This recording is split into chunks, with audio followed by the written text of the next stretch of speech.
Now we're ready to continue our Life Science Investor Conference today, and our next speaker comes from company Amniotics. Thank you, Sven. Thank you for the opportunity to present Amniotics right here. And for those you could say less skilled in English language, you could say amniotics comes from the word amniotic fluid, meaning the fluid surrounding the child in uterus. So you could say it kind of speaks to what we work with. So a quick executive summary of overview of the company. Amniotics is a biopharmaceutical company developing a broad pipeline of unique stem cell therapeutics. And as we see it, the technology is broadly applicable to major disease markets, meaning respiratory, degenerative, nephrology, and dermatology. The product, our main product presently, or our most advanced product, is called PulmoStem. It's for COVID-19 related ARDS or ARDS, as well as idiopathic pulmonary fibrosis or IPF, as well as lung transplantation.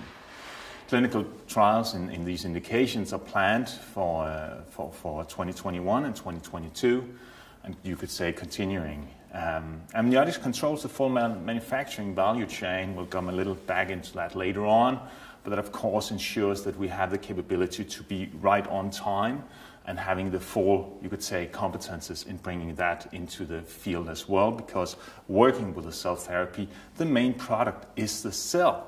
And hence it's a bit different than what you normally see when you work with small molecules or antibodies. It's really a unique technology based on collecting what's called mesenchymal stem cells from amniotic fluid. Again, hence the name, amniotic fluid, meaning the water or soluble, the fluid surrounding the child. We have a patent across these and are able, you could say, to have patent across the full value chain, the manufacturing chain, and hence you could say we have a full patent protection across that.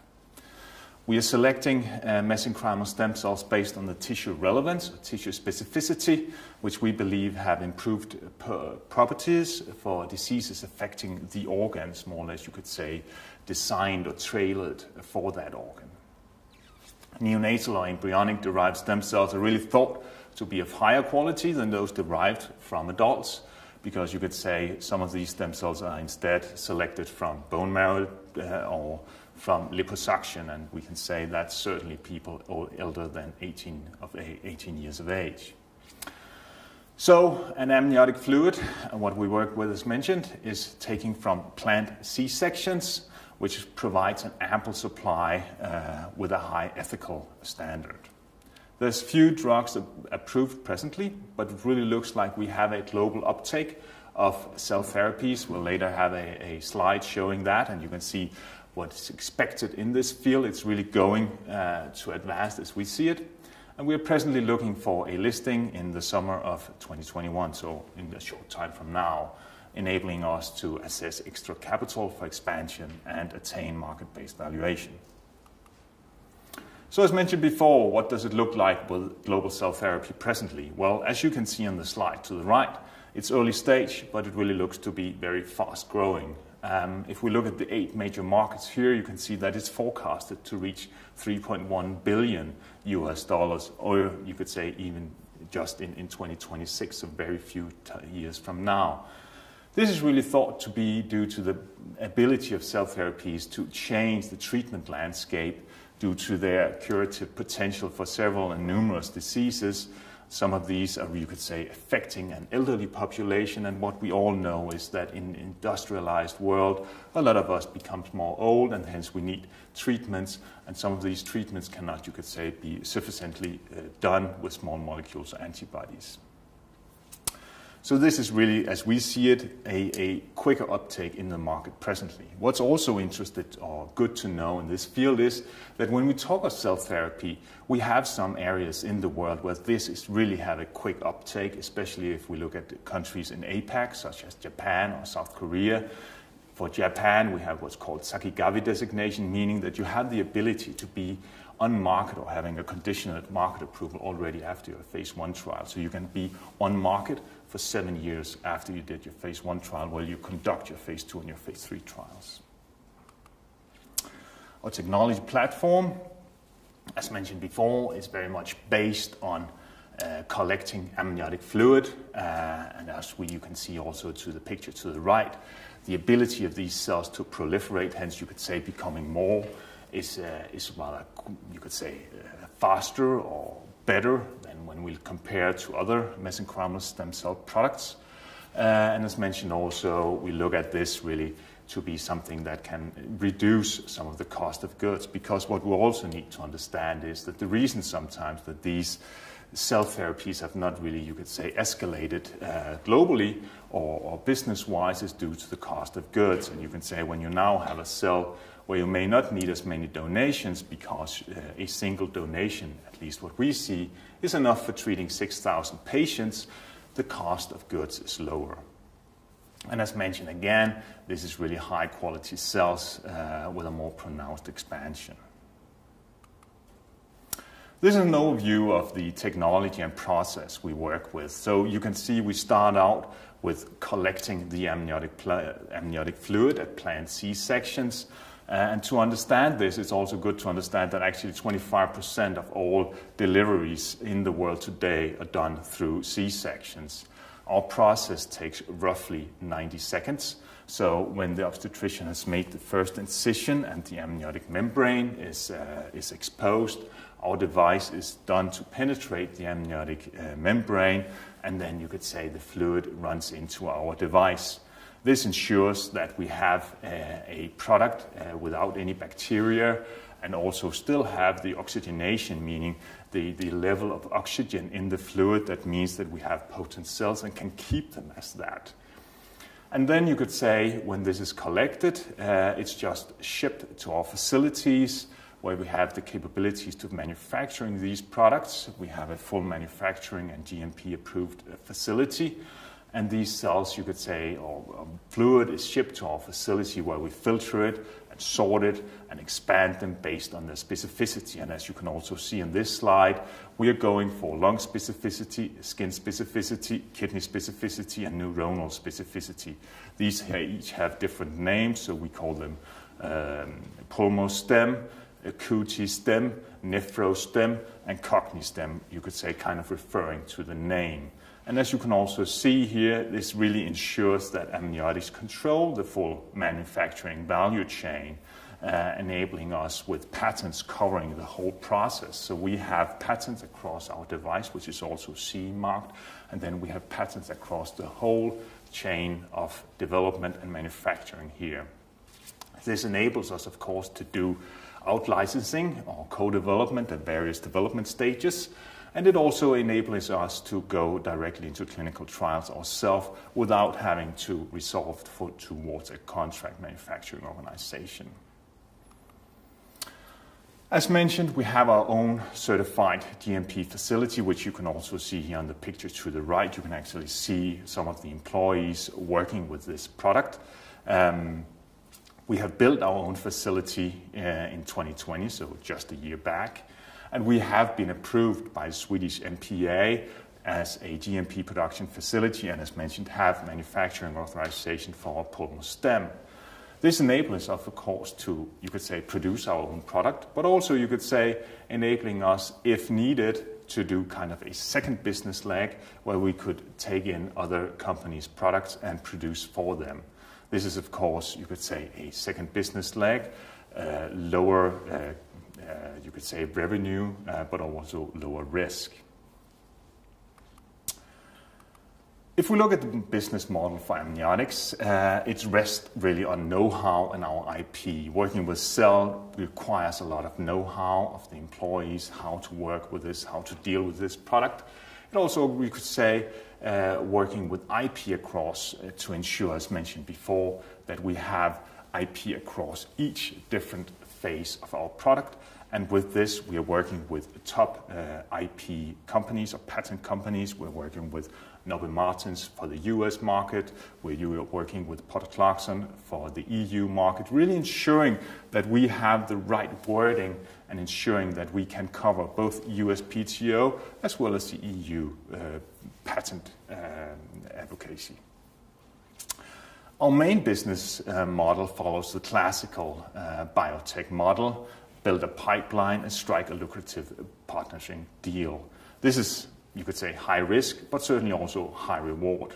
And having the ability to produce our product ourselves, you could say, we of course also have the potential to bring, if we have the financials, to bring it all the way through to market. So for our lung diseases, we look to start our clinical development program, as mentioned before, in several different indications, with aims of out-licensing after phase 1-2. And you could say for selected opportunities, we will evaluate partnering at a later stage after clinical proof of concept. We also look to initiate neuronal indications and look to out-licensing after phase 1 and 2. And as mentioned before, we have the secondary business opportunity being a specialty manufacturing service company. So what area is it that we strike or look to strike? Well, our focus is very much on the orphan indication because this is where we see that this cell type product really can show something good for patients. It also, you could say, means that the price tag can be higher because you could say it kind of comes to the product. It's more expensive to produce a cell product than it is to produce a small molecule. Hence, it makes sense to go for these indications. And that's enabling us also with using this very potent cell type to have a cost efficacy and lower cost of goods compared with some of our competitors in the space. If we look at our pipeline, we are looking for COVID-19, meaning moderate to severe patients with COVID-19. We have sent in clinical trial application and are waiting for feedback on that. And when we get that, we will run the clinical trial and you could say collect a lot of data from that, also on what you could call long COVID or post-COVID symptoms or syndrome by using a lot of biomarkers and fatigue assessments of these patients. And along the way, we'll also conduct studies in idiopathic pulmonary fibrosis, an orphan indication. But as mentioned before, a lot of you could say, elderly patients get this. It's kind of one of the drivers for this indication. So being an orphan indications, it's actually increasing in numbers.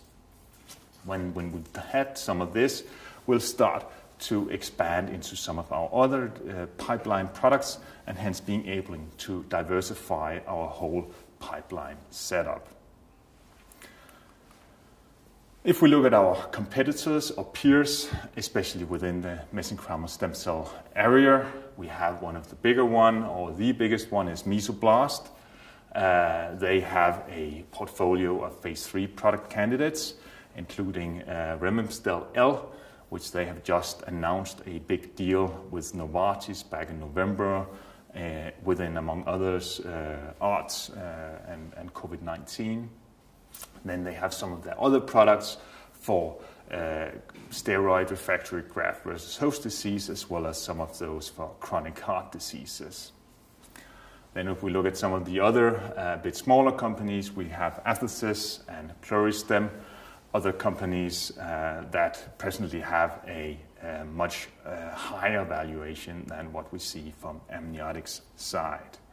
When we compare to these products, you could say one of the differences is that you could say starting material, of course. We are working with, as mentioned, amniotic fluid, meaning that it's the neonates or the child's cells that will be sloughed off into the fluid because the fluid, of course, surrounds the child.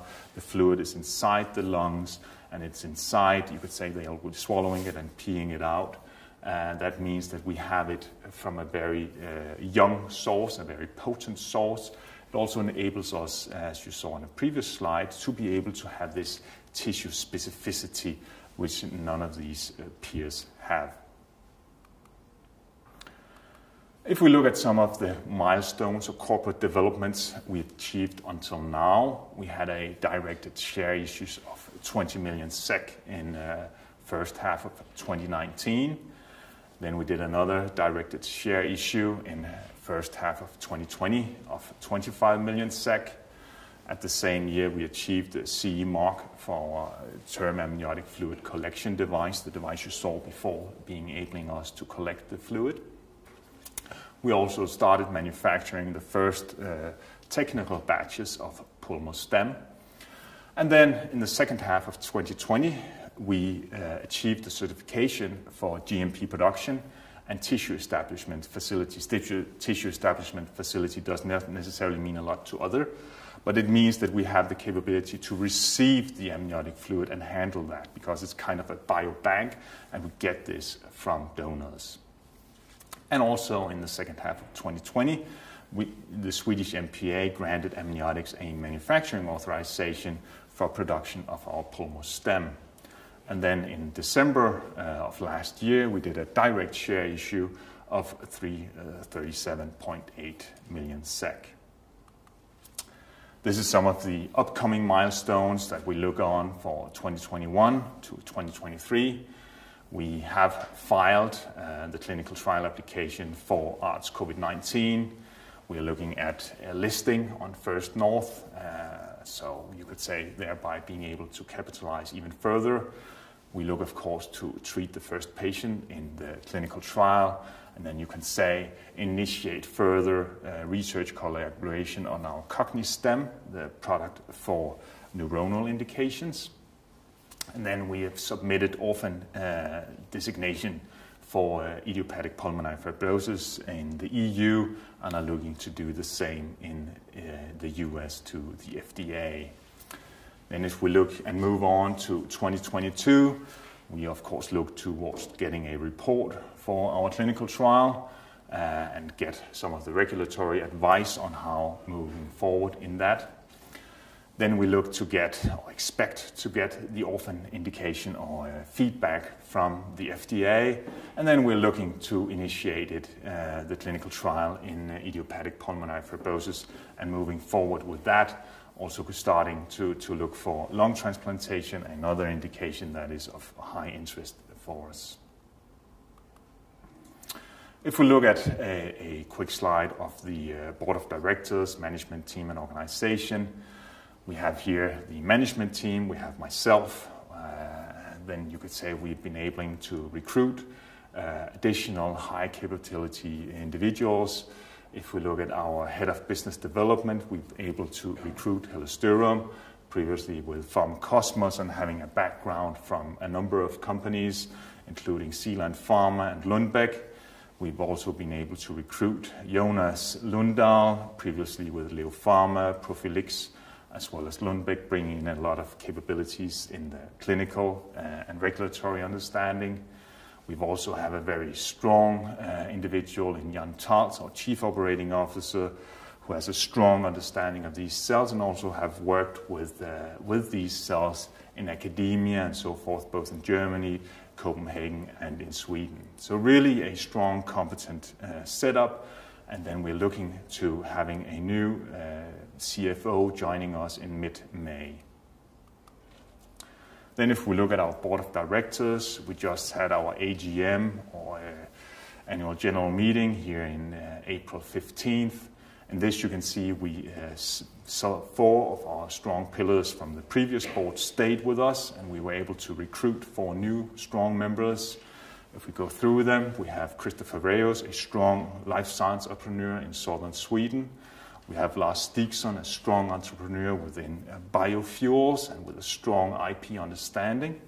We have Anders Monson, presently with Rovac, has a good understanding of business and business development and striking some of those deals. We have Marcus Larsson, one of our 3 founding fathers, enabling us to keep that founding spirit with us. So we still have the clinical understanding and still think of our patients. Then when we move down, we have the 4 new board members coming in. We have Peter Buhl Jensen, which you could say is well known in the Danish community, and he will be he has joined as chairman. Then we have Ingrid Atterid Heimann coming in with a strong understanding of investor relations and communications. Then we have Christopher Bravery who have joined with a strong understanding of regulatory situations.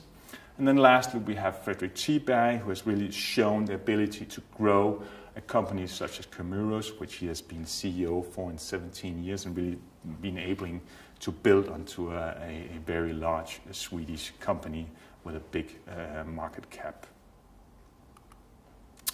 So if we look at what our key value drivers are, As you saw on some of the early slides, global stem cell therapeutics really represent presently a bit of a nascent market, but it really looks to be a high potential market. And that's of course driven by some of the clinical trials ongoing and also the regulators' understanding of this type of product and how they should handle it when it comes to regulations. Also, Amniotics control the full manufacturing process value chain, enabling us to have global expansion potential. You could say we could set up a local production facility, say in the US or in Japan, based on where we see a lot of pregnancies and a lot of C-sections conducted. And then we're working with these tissue-relevant neonatal MSCs, or mesenchymal stem cells, kind of tailored for the different diseases or organs that we want to treat. We have a broad pipeline targeting very attractive specialty disease markets. And then we have the flexibility to license to pharma companies at very different stages of development and manufacturing services even then. And then you can say we certainly have the potential to create higher value in orphan drugs. And then lastly, we're looking at an IPO here in the summer of 2021.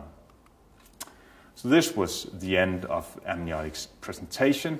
Of course, I'm looking very much forward to hear some questions.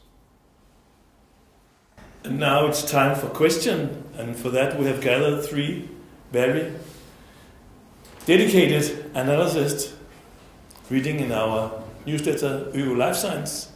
It is Morten Larsen, Lars Hatholt, and our editor Sten Albrechtsen. Lars, should we start with you? Yes, and thank you. Thank you for thank you for the presentation. These are early times, of course, with this company. You are an early stage company, right? And you are also targeting an immature market, you could say, with cell therapy. So, how would you characterize your main strengths as an early stage company? Would you say that's your capacity to produce these MSC cells by amniotic fluid, or because you could say that regarding the clinical side, or you don't have that much experience, right? So how would you characterize your main strengths here? I would characterize it like, as you say, we are an early stage company, meaning that we don't have the clinical data, and that's of course what we're aiming to gather right now. But of course also understanding that mesenchymal stem cells have been in clinical trials for quite a while, so it's not like it's uncharted territory. The thing has often been within this field enabling you to produce these in the right way, in a potent way, and being able to deliver to the clinical side and hence generating some of the data that really shows that the company can grow. Now, I didn't show this on the slide here, but what you will also, if you go into the licensing agreement area in this field, you will see that the deal sizes here really increase quite rapidly. You had Takeda that actually, you could say, bought Tygenix back in 2018 for 500 million euros. And then you have some other deals where Greenenthal licensed the product from Mesoblast for lower back pain or disc-degenerated disease for up to 900 million euros. You had the acquisition by Smith and Nephews. And also you could say just last year in November 2020, Novartis licensed this product from Mesoblast for up to $1.3 billion. So the area of this is really growing, and as we see it, there's really a huge upside here. We really have a hard time seeing that we will not be able to conduct this. And when we look at what's happening in ARDS and ARDS COVID, these cells appears to be really efficacious in this indication. And since we have a very potent cell and have also shown preclinical that these cells are very efficacious, you could say that that's what we're bringing in here. So you could say even though it's a safety tolerability study, we're also building a lot of biomarkers into that, enabling us to attract a lot of information and you could say further strengthening the company. Okay, but anyhow, you could say that talking about ARDS COVID-19, there is some competition, right, in this area using cell therapy. I think it was Sorrento coming out yesterday or a couple of days ago with positive phase 1b data on in this indication. So there's competition, you could say at least. Yeah, there's certainly competition in ARTS COVID-19, but what you can also say is if you look at for saying small molecules antibodies, there's not really anyone that's approved in this indication. So hence you could say being able to bring in a product where a single donation is enough for roughly 6,000 patients, it's really, you could say, changing some of the areas in this field. And you can say also being able to have that as a foundation. From there you can go to multiple stages from that clinical trial. Morten? Yeah, thanks. To come back on the COVID here, if we think of this big picture, should we see this as more of the COVID, the ARDS is more of an easy way to market this and to get credibility, rather than that being the main indication you go for initially? You could say it's a very good question, of course. COVID-19 enables us to move very fast regulatory-wise, enabling us to attract some early data and early information in this indication. However, you can also say that when we see the vaccinations happening, a number of people, you could say, being infected and so forth, and that number will decrease, as we all expect. It will still have a lot of indications in this field, and ARDS is certainly still an indication out there. You could say we have COVID-19, but there's a lot of other reasons that can cause you to have ARDS.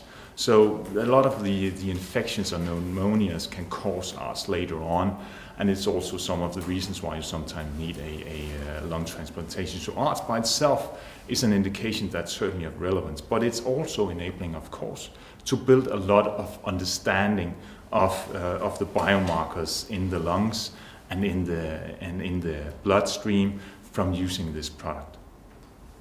If I may progress to IPF, I just did a simple screening on clinicaltrials.gov. There was something like 1,200 trials with MSCs over time. Huge number, but only 9 of those in IPF. And when I tried to read about it, it seemed like data was all over the place. It was very difficult to get any sort of... I mean, it wasn't really being chosen because it was easy to do. People didn't seem to have a grasp on this indication. So it's apparently a very difficult indication to go for with MSCs. How do you see this? Why is it only 9 out of 1,200 indications for something that should be fairly straightforward, as it appears? You could say one thing, as you alluded to also, is diagnostics. Have people really diagnosed these patients right? I think that's, you talked earlier about stratification of the patient. I think that's really one of the areas one needs to have a focus on. Are you really working with the right set of patients? Also, you could say mesenchymal stem cells, there are some differences. Many of these products have been with adipose-derived mesenchymal stem cells or bone marrow-derived mesenchymal stem cells. And that is a kind of a different product. Safety-wise, it's a bit of the same. But you could say, as you also saw on one of the slides I showed you, this product has an ability to grow much faster. And that, you could say, scientifically speaks to that it's more potent. So therefore, we have kind of a different product.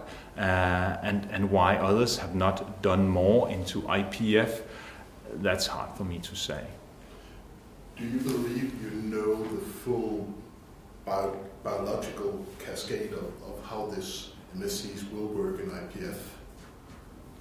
You can say we certainly know some of it because mesenchymal stem cells have several mode of actions. We do not know everything, certainly not. And this is a live product, which also speaks to the fact that it's more difficult to use and apply than when we talk about small molecules and antibodies. But we certainly know that these cells are anti-inflammatory. That certainly speaks to the ability to reduce some of the exacerbations you sometimes see in IPF.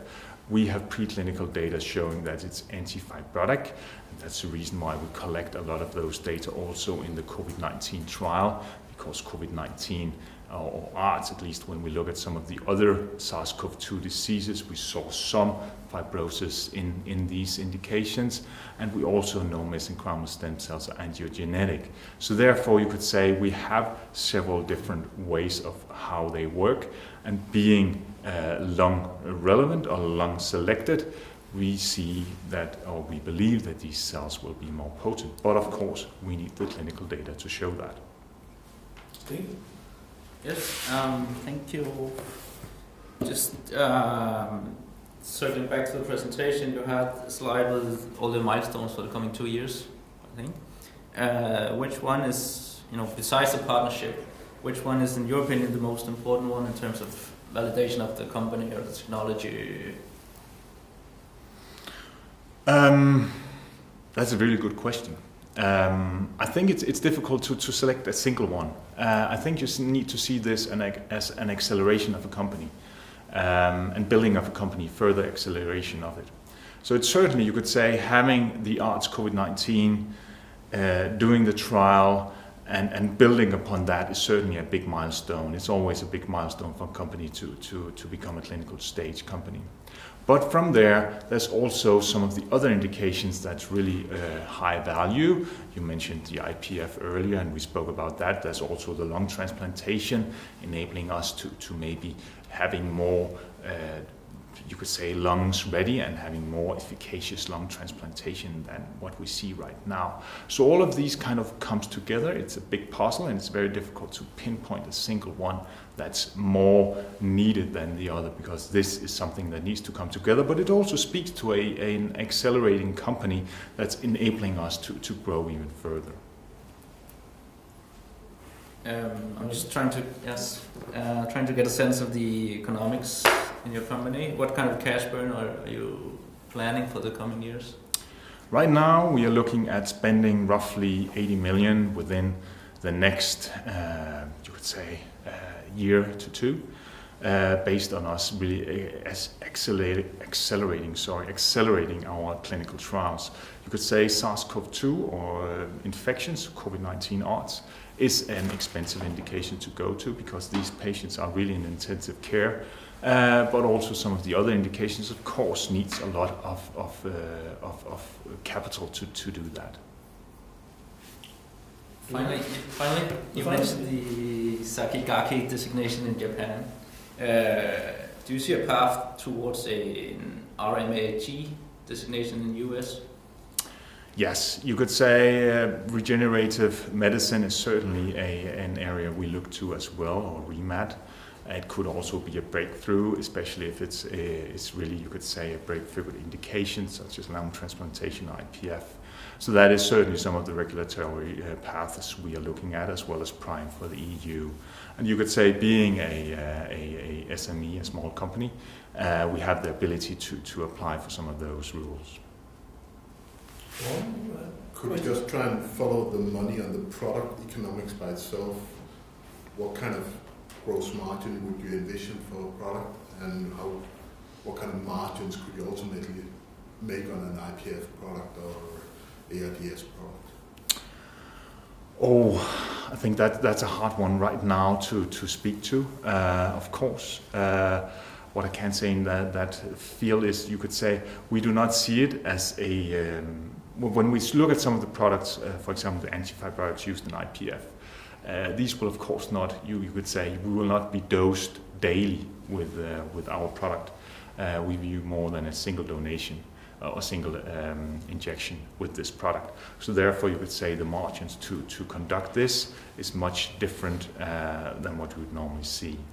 But of course, this create, you could say, we need to do further digging in this, and also compare efficacy compared to some of the other products there, to really think fully through this. I have one more. You have one more question? The last question? You did a capital raise 6 months ago, something like that. Can you talk about what kind of valuation that happened at? What was that? Around 230 million SEK pre-money. And what has happened to get you to a 600 million valuation now? It's not a 600 million valuation. saw that on the slide there as well. That must have been a typo. But you could say since then what we have achieved is we have been able to submit a clinical trial application in a European country. We have the ethics committee coming back with a quite positive feedback. So what we really wait is the full feedback from the MPA in that specific country. We have enabling us, you could say, to move into that phase, and we have set up with 3 different hospitals as well as 2 backup hospitals, enabling us to move very rapidly there. Okay, Kåre, Engkilde, thank you very much for your presentation and for all your answers to the questions. Thank you for coming here today. Thank you.